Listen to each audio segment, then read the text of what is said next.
Sorry guys, it took me a little bit to release this review, but I was really busy with the new Marantz M1 review. And no, probably I will not pair it with the SVS Ultra Evolution speaker that we are going to review today. Why? Well, keep watching to know more about it. By the way, is my second video about the new SVS Ultra Evolution speaker. I also released an unboxing video where we took also a look of the specs and a general overview of the speaker. So I will cut a little bit on these and move directly to what is interesting for you. Speaking about sound quality and the setup. It looks like SVS, well known for their amazing value for money subwoofer with the new Ultra Evolution series and the new futuristic but still elegant design, is now ready to fully deliver a real high-end experience also in hi-fi stereo. And I really tested in both situations where in home theater deliver a incredibly insane intelligibility, probably thanks also to the great articulations, clean mid-range and transparency. The only things that I really recommend is to match it with the Ultra Evolution's center channel to keep the timbre between the three at the same level. And if you ask any manufacturer, will basically tell you that they don't build a speaker that is for home theater or just hi-fi stereo. They just build speaker and you can use it as in both setups. The cabinet look really beautiful finished. It has an incredibly flat and consistent layer of paint with a beautiful mirror-like finish. As specs, as I said, check my last video and let's move directly to measures I perform in my environment, in my room, with Room EQ Wizard and Umic One some measures, and of course are not anechoic measures, but how the speaker is responding in my environment. And I can say that it is coming with a pretty neutral profile, very extended on top end, not emphasized in bottom end, with a good enough sub-bass picture. As we can see, there is a very small dip around from 40 to 60 Hz. That is something that is coming from my room.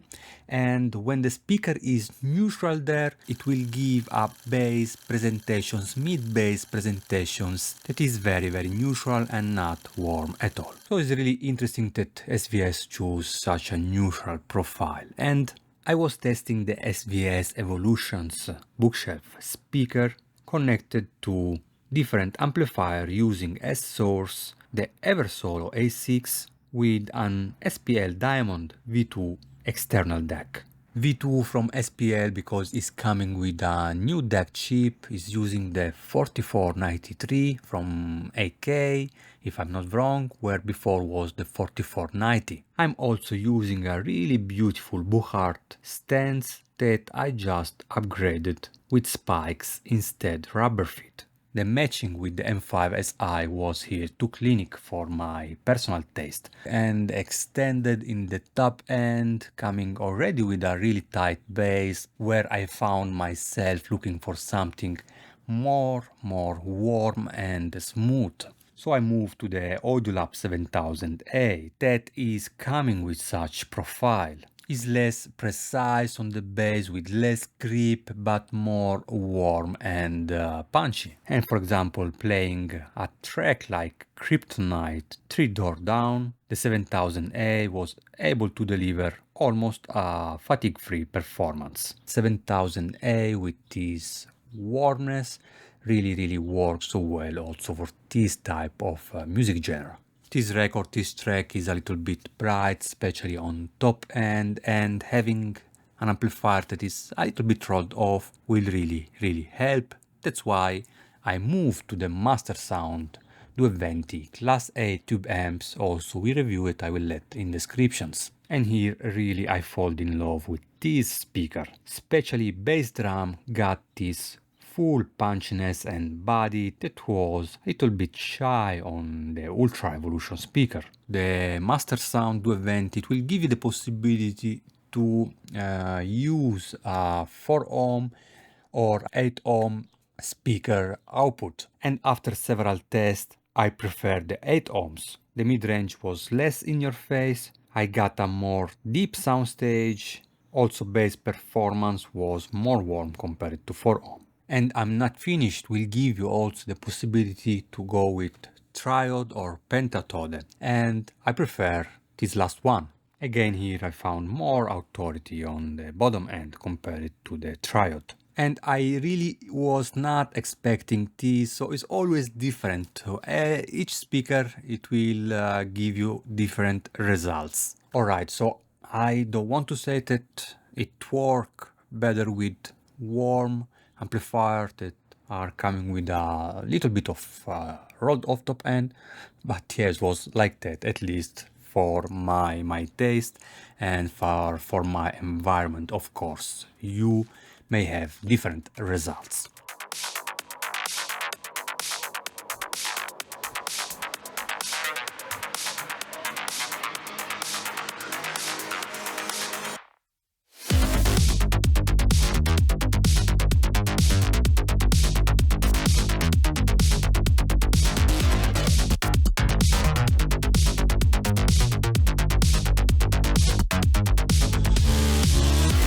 Moving to setups, I tried different positions. Of course, you don't have so many, I don't have so much space, but I can bring it forward or move it closer to the wall. I have something like, maybe half meter, and also I can play a little bit with left, right. The great imaging and the ultra wide soundstage is incredibly wide. Will make sure that you will always get a very technical and clinic performance. But after a couple of weeks, I preferred a straight configurations with no toe-in at all. For the simply reasons that this speaker is performing really good, especially in the bottom end when are playing at higher volume. And by keeping the speaker straight, mid-range vocals never been shouty, but solid and big between the speaker.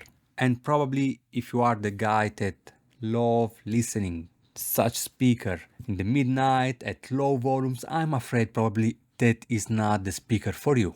And really interesting, I was measuring my listening sections SPL, and I'm generally between 65 and 75 dB. So I'm this type of guy, I'm the type of guy that is listening at low volumes, and with this speaker I have to give a little bit more of power, to crank up a little bit more the volume, to let the bass, especially the bass drums, come out a little bit. Really not so much, probably 5 or 8 dB, something like that. Make it still not high volume, but was high for me. That's why I'm saying if you love to listening at low volumes, probably is not the speaker for you.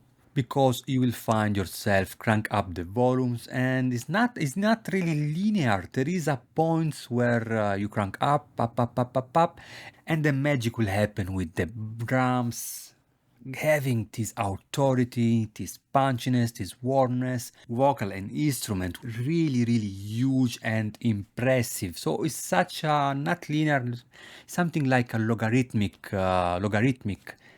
scale reproductions. Really interesting. It has an explosive dynamic and huge impact on the mid-range center imaging that remind me the per listen S4B bookshelf that we also reviewed, a speaker that costs 3-4 times more. And God, I never told this story about this speaker in the review. By accidentally hitting the stands, the speaker fell out from it.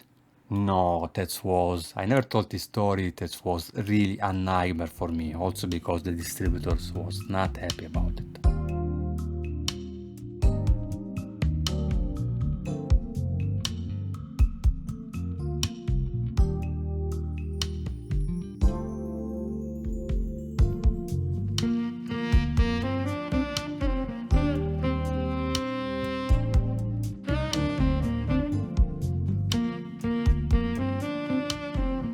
Moving to sound quality, as I said, tonality is really neutral, very extended on both top end and bottom end, with sub-bass authority that is fine. It's not one of the best that I had here, but is really good and will not require, of course, any sub-bass.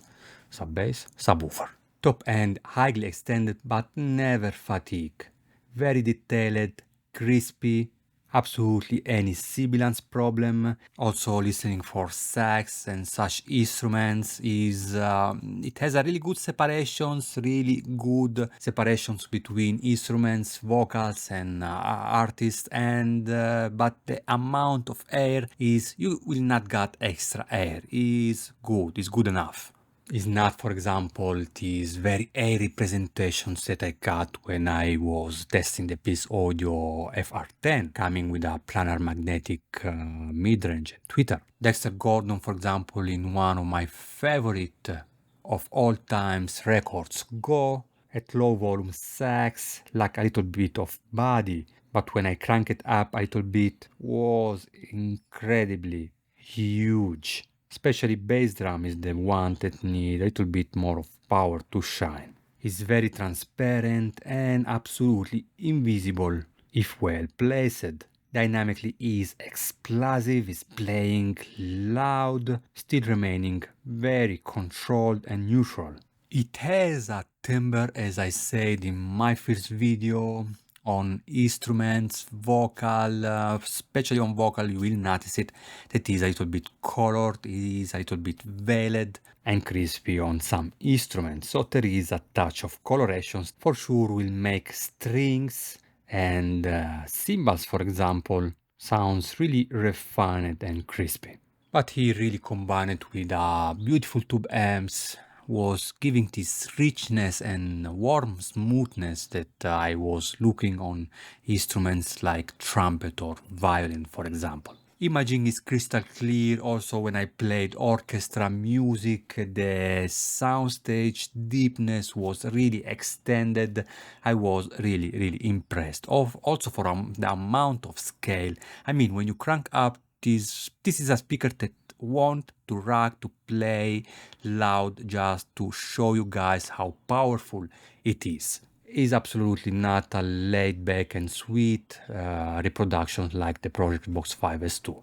Yes, is a clinic speaker that is analyzing a little bit the recording, but at the same time it manages to do it in a natural and really refined way. Is a speaker that is able to reproduce any music genre. Know, guys, that I love jazz, and jazz working incredibly beautiful with such speaker. And what about hip hop, for example? Well, here playing the new Kendrick Lamar track, Not Like Us, really the sub-bass performance, Let Me Dance.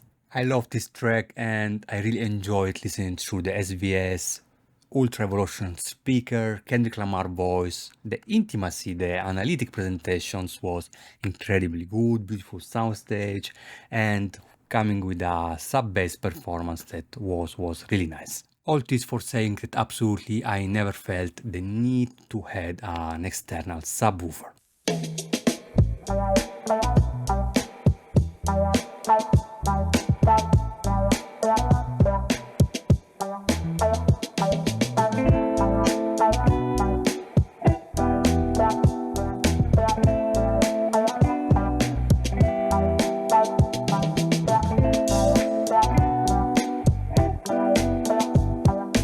Okay, really quickly on comparisons, I compared the SVS Bookshelf Ultra with 3 different speakers. Also, there is a sound test demo on my YouTube for free, and there is an extended one on my Patreon, so check there because there are a lot of tracks where I compare 4 different speakers. Also here I did some measures comparisons and compared, for example, with KEF.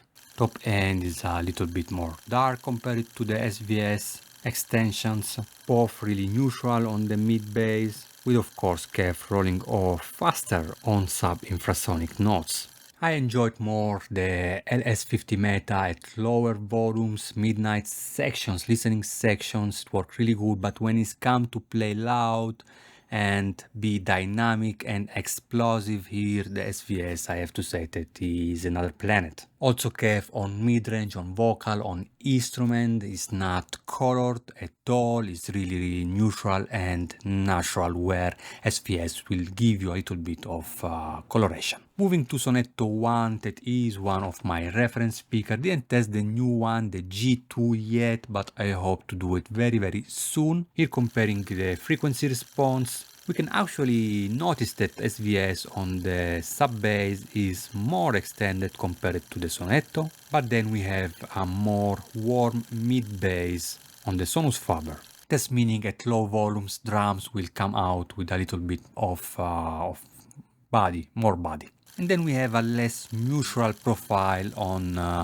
higher mid, lower treble on the top end, where on Sonetto 1 will be a little bit more accentuated, but never with sibilance problem, and also will give you a little bit of more air on some instruments, where SVS is coming with a more neutral and flat profile. The SVS is incredibly more technical, more clinic compared to the Sonetto 1. And really I was not expecting this because it's coming with a more affordable price. And in the end, moving to the Buchardt P300, we can observe the P300 in green coming with an incredibly emphasizations on the bass compared to the SVS. Also the sub bass authority is really impressive, with a top end that is more rolled off compared to SVS.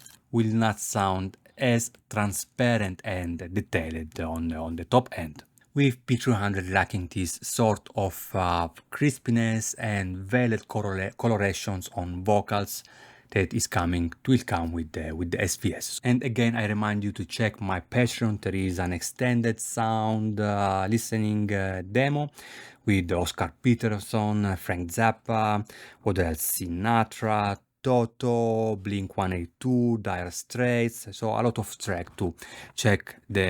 I say that this sounds demo with only one speaker make no sense, because in the end what you are listening is your headphones probably, but in comparisons between speakers or amplifier makes sense, because you are going to analyze what is different rather than analyze what you are hearing, that in the end, as I said, is your headphone. And for free on YouTube there is also Miles Davis with Kind of Blue, So What, one track in comparisons between the 4 speakers, so you can still try it also for free. And for those are thinking, mad, why on Patreon? Well, doing a video like that is really a lot of work. First, seconds, it will require a lot of time, and you cannot monetize it on YouTube, and there is also a risk to run in some copyright problems. So here I really prefer the Patreon platform. So at the end, there is no speaker, there is no stand that is hitting harder at this price with such a big scale and cleanness than the Ultra Evolution Bookshelf speaker. If it's not a problem for you, crank up a little bit the volume. You will easily take at home a speaker that cope speakers that cost 2-3 times more. And that's it. I don't have nothing more to say about the SVS Ultra Evolution speaker. Highly recommended from Med Audio, and see you soon. Peace and love. And of course, to support my work, please take in considerations to hit the like button and subscribe to my channels. See you.